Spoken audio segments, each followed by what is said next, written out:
Kinasingkasing nga gipasalamatan ni Governor Bambi Imano ang mga personay sa Department of Education Division of Misamis Oriental, pinangunahan ni Schools Division Superintendent Dr. Jonathan de la Peña. Sa gipahigayon nga culminating activity sa Brigada Eskwela niadtong September 6, 2021, gipabot sa amahan sa lalawigan nga taliwala sa mga hagit sa sektor sa edukasyon dala sa pandemya, nagmadasigon ang mga magtutudlo nga padayon nga mituman sa ilang tahas. Kinasingkasing nga pagpasalamat nga bisan unsa bitaw nga klase sa balud hagit moabot. Wala gyud pagmalugmay, nagmaisukon ug kanunay gyud mo magdaugon.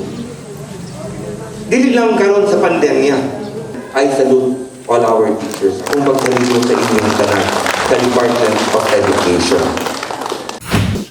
Dugay na nga katimbayayong sa DepEd-MISOR ang panggamhanan sa probinsya sa katumanan sa mga programa ug proyekto sa pagpalambo sa natad sa edukasyon. Rason nga nagmabungahon ug nagmalambuon ang advokasya sa amahan sa lalawigan nga mapalambo ang kinabuhi sa katawhan, pinaagi sa dekalidad nga edukasyon sa kabataan.